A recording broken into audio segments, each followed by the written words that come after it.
guys, welcome back to the Nick and Joe Show. I'm Nick, he's Joe, he's in Ottawa, I'm in Thunder Bay. And I'll tell you what, the wind off Lake Nipissing today was a little fresh. So, with that said, we were talking... Nick? What? I'm sorry, Nick. Man, I thought you were in North Bay. Did I say Thunder Bay? I'm sorry. You said Thunder Bay. Yes, you did. I'm going... Okay, Thunder Bay would be Lake Superior. You and the Edmund Fitzgerald. That's right. And I don't want to meet the Edmund Fitzgerald firsthand. Well, you certainly don't want to meet the crew. No. Anyway, okay. Enough silliness. The wind off the lake, whatever lake it is, was fresh. Yeah, no, it would be Lake Nipissing. Yeah, I thought so. I just had the wrong bay. You said Thunder Bay instead of North Bay. Right. There you go. So we're getting some a little bit of activity in the chat room. Hi, guys. I wanted to get into this whole idea. If anybody hasn't been living under a rock over the last 7 or 8 days, you know the story about a young guy by the name of Adam who runs Adam Barbecue down in Etobicoke. He's got 3 stores, and he basically said, screw COVID, we're going to open up with pre-COVID conditions. And people lined up around the block to get in. Because there's a lot of people who are just sick and tired of this nonsense, especially given the fact it doesn't seem to be making much difference. The harder they squeeze, the higher the caseload goes.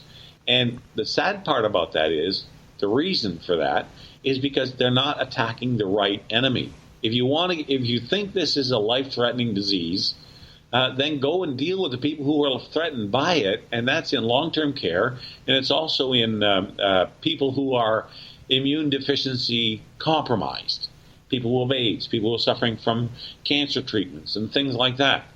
Protect those folks and let the rest of us get back to work. Now, the constitutionality of this, and I'm going to slip Joseph off his leash here in a second, but we have rights of assembly. We have the ability to travel rights. We have free speech rights. There's all kinds of different rights, or freedom of expression, to use a Canadian version of the American term, that are being steamrolled in the guise of this fighting this quote-unquote, air quotes, dread disease. Now, if you get it, I feel for you. It's probably not very much fun. And if you're in your senior years, well, it could very well be a very important issue for you, and I'm not trying to shortchange that at all. But for the vast majority of us, it's not an issue, and we just keep going down this road. I can't tell you. I actually accidentally insulted a lady 2 days ago, completely accidentally, because I walked into a restaurant, and she said, "Sir, you have to have a mask. Do you have one?" "Oh, I left it in the car." "Well, here, you can't come in without one." So I ended up buying one for $2.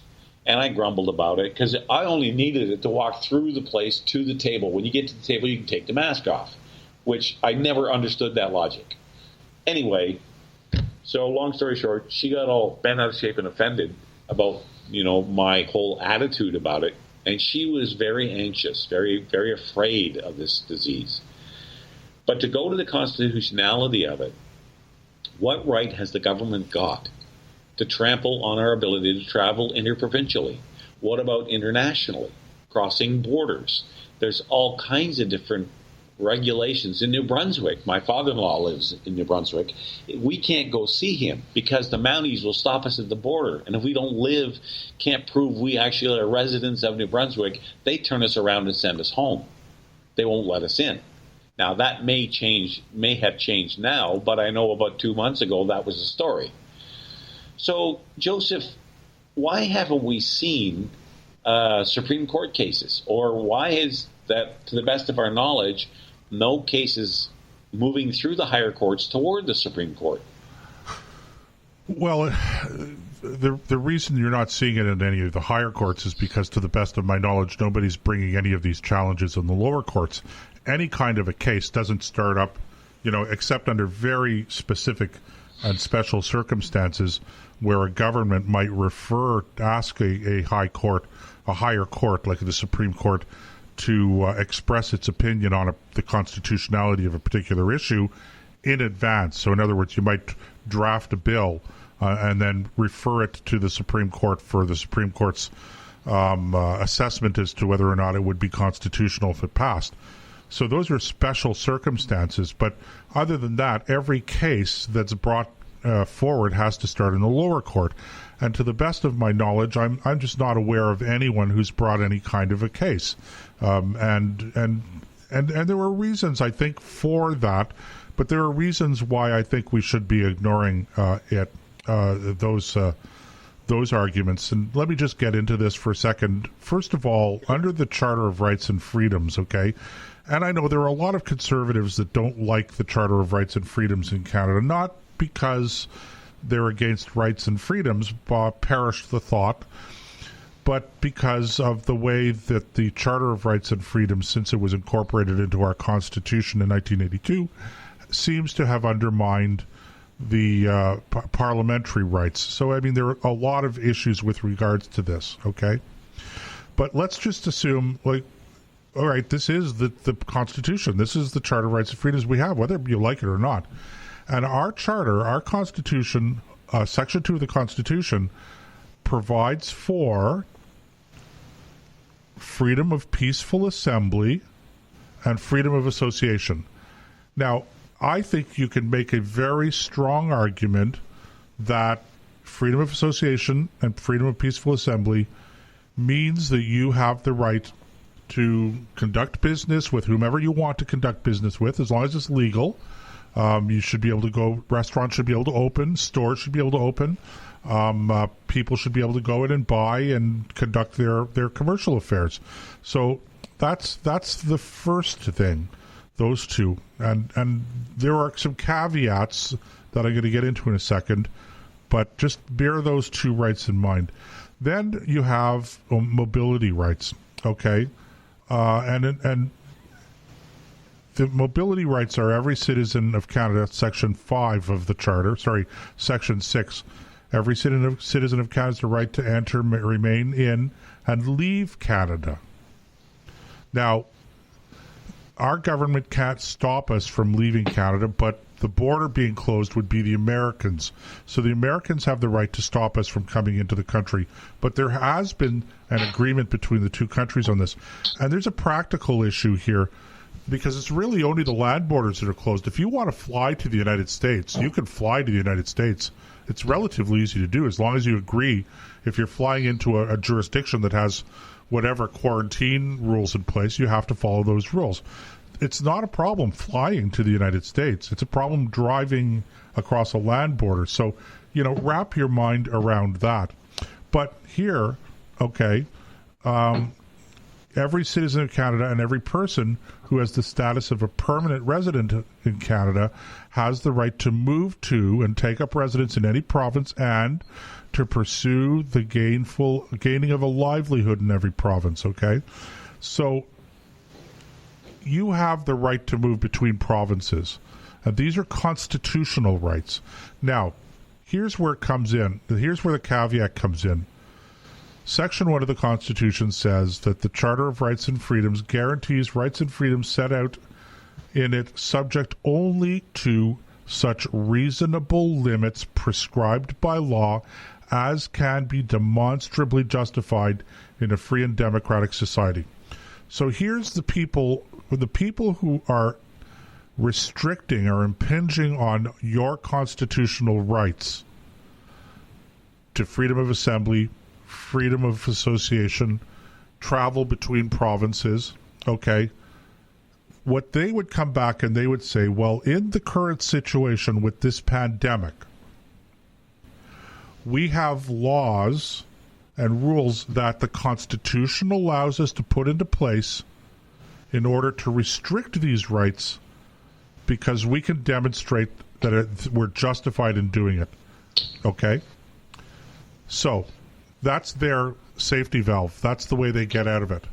But here's the point that I would make, Nick, and this is where I think the the rubber meets the road. And I'm not a constitutional lawyer. I'm not a lawyer at all. I have some constitutional experience, but I'm not a lawyer, okay? But my argument would be, if you were not allowed to open your store, or if I wanted to come and I wanted to do business with you, but the government was saying, sorry, can't do that.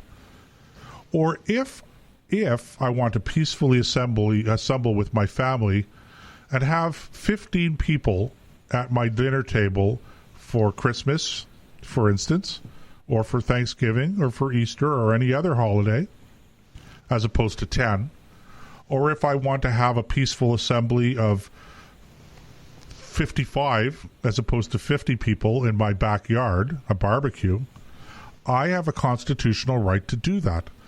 The government can say, no, we're going to place a reasonable limit on your right to do that because of the current pandemic situation. But here's the kicker, okay? The government only can do that if they can demonstrate that they're justified to do it. That's the kicker. To me, that's where the rubber meets the road. So my question would be to the government, okay, you want to make a regulation preventing me from having more than 10 people in my home, in my private property, in my castle? You have to prove to me that you have to demonstrate to me why that's justifiable. You have to justify it. In other words, you have to show me the data. And that's where, to me, that's where the great failing is. And that's where I think that there should be some, I wish that there were some constitutional challenges on this. Because to the best of my knowledge, no government has adequately demonstrated that limiting the number of people in restaurants or having last call for alcoholic beverages at 9 p.m. or not allowing me to have 12 people at my dinner table, limiting the number of people I can have in my dinner table at 10 people, or telling me I can't have a barbecue or I can't have a gathering outside a garden party celebrating a wedding, okay, outside if the weather was nice, of more than 50 people or whatever the arbitrary. That's the problem. The problem is that we're all responsible citizens. And I think that we can all be relied on to support measures that the government is taking to limit our freedoms if the government would do us the courtesy, thank you very much, of showing us the evidence. And I have yet to see any evidence, not just conclusive evidence, Nick. I have yet to see any evidence in support of the arbitrary decisions that the government is making with respect to limiting the number of people that go into stores or anything like that. And I'm just that's it for me. I believe that we should be challenging these things on a constitutional basis. And especially given some of the events we've seen, like this church in Manitoba, where the RCMP shut them down. They wouldn't let them have their church service. And they said, screw this, we're going to go out on the road and we're going to do it there. And they fined the leader $2,500 or $5,000 or whatever it was. But the RCMP would not let these people gather to pray. So they got some loudspeakers out and they did the service over the loudspeakers because they would not be cowed by the government imposing, because we have freedom of religious expression in this country too. And that's another right that's been guaranteed by our charter that is being trampled on. Who is the state to tell somebody how many people